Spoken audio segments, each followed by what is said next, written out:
The Vaxee PB is a special pad. It's priced at $55 but is packing more silicone than your favourite e-girl. For $55, I done got me one of them fancy pants Artisans. Absolutely right, yes you could. But after trying out the Vaxee PB instead, you should ask yourself the question, why would you? Let's find out.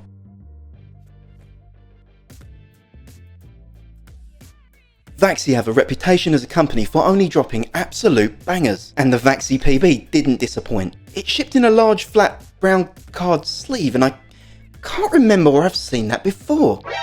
Inside the card sleeve, the pad comes packaged in a dust protector that's made of the same material that you lay in your yard to stop weeds growing through. Before you even lay the pad on the desk, you can absolutely feel the impact of the silicone base that Vaxee have added. It gives the pad a real heft and weight, and despite it being a soft cloth, it stops it flexing or creasing. But the silicone base does more than just that. It minimises imperfections or variations on the surface that it's laid on. Like the PA, the PB comes in one size, and unless you're playing at a sensitivity that makes you look like you're casting unforgivable curses whenever you play, you should be just fine. The logo is a little large and obtrusive for my taste, shining like a chocolate coin on the corner of the pad. With regards to design options, as father of the modern automobile and appalling anti-Semite Henry Ford once said, you can get it in any colour just as long as it's black. The surface of the PB is an untreated and undyed weave, so whilst you don't get any cool decals, you also do get a pad that's unlikely to deteriorate or wear down as a result. The pad does have no edge stitching, but it's so well bonded and laser cut that I have absolutely no concerns about fraying or long-term durability. If you have used the Vaxee PA, you know what to expect, and the quality is consistent with that pad. Talking about the PA, the PB shares the same 3.5mm thickness and has an extra 1mm silicone base running along the bottom, which brings the total pad height to 4.5mm. It's not quite as thick as a QCK Heavy or a Chin Suede 2 Pro, but you'll absolutely feel that edge if you're used to the super slim boys like the 2mm QCK or Razor Goliathus. Compared to those pads though, the PB is a softer, more cushioned experience. The weave is uniform, tight and smooth and has an almost fuzzy feel to it. This translates to the pad having a relatively high static friction, keeping your mouse locked in place for recoil control or tight tracking. At the same time, once it's moving, it has lower kinetic friction, so flicks aren't slow or fatiguing. This isn't the first pad to adopt a slow in the streets, fast in the sheets approach to glide, but it is executed exceptionally here. Despite having this variable friction, the pad always seemed to be offering me the right amount of resistance for the movement I was making. The pad resistance would fade as I flicked quickly to the target, but then increase when I was microing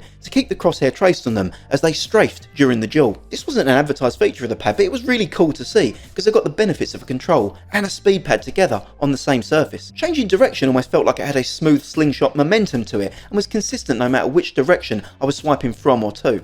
It also performed consistently regardless of the weight or shape of the mouse I was using. From 85g bricks down to 38g chads, I had the same experience of variable friction and perfectly delivered resistance. The only skates this wasn't true with were the glass Pulsar Superglides, which felt slow and grippy on the pad. For most Superglide users this will probably be a negative, but for my shaky, jittery dad aim, it actually helped make me more accurate with the Superglide, so definitely something that I'll use on that pad. Finally, let's talk humidity. In the once great land of Brexit, we don't have much daily variance in humidity, and all my testing was done in a room with around 35 to 40%. So what's the closest pad to the PB in terms of the surface? Well, if you follow my channel, this will come as no shock to you, so let's pour out a little liquor, put some respect on the name for the hardest working and most slept on pad in the entire industry, the Ikea Lanespelare mousepad. I was shook by how close these two pads are. The glide, the stopping power, it's almost fair to think of the Ikea as the PB Basic, or maybe the PB as the Ikea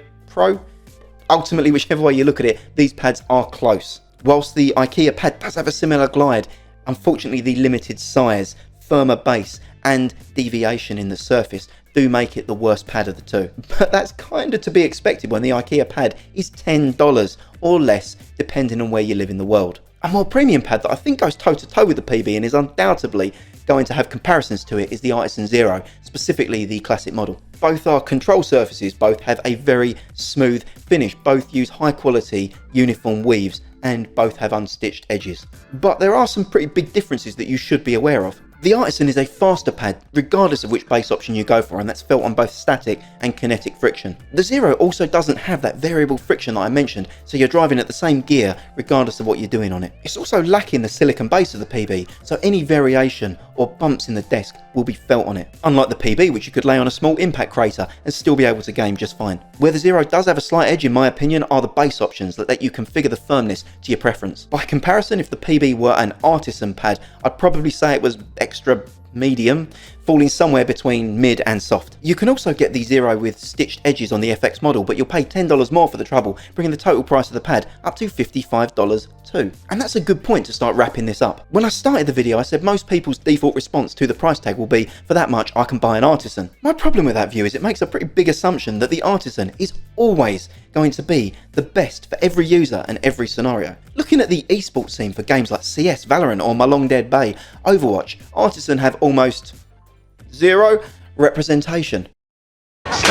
Whereas instead, Vaxee in a very short space of time have delivered pads that pros will choose to use to compete at the highest level. Let's not get it twisted, both pads cost as much as some people's grocery bills for the week and are more than most people should probably spend on a pad, especially when the Ikea pad exists for $10 and gets you so close to the experience. But if you are either balling or fiending enough to spend $50 on a mouse pad, then I don't think it's fair to say that the PB is a better pad than the Zero. At the same time, you're equally lost if you're claiming that the Zero is a better pad than the PB. Instead, I would plead with you to step out the trenches and consider them both as exceptional high-end pads, each with different glide profiles, strengths and weaknesses. I think the last compliment I'd like to give the PB is that if someone asks for the most premium control pad available, the answer isn't the one-dimensional default of the Artisan Zero. Instead, there's a new, equally comparable option with the Vaxee PB, and I look forward to more people trying it out and seeing that for themselves. Thanks for checking out the review. Leave a comment if you do have a question, drop a sub if you like the bad takes and the boomer humour. I've been Gary, this has been Get Reviews, and remember, if it's not good enough, I'll keep you informed, so get subscribed and I'll catch you in the next.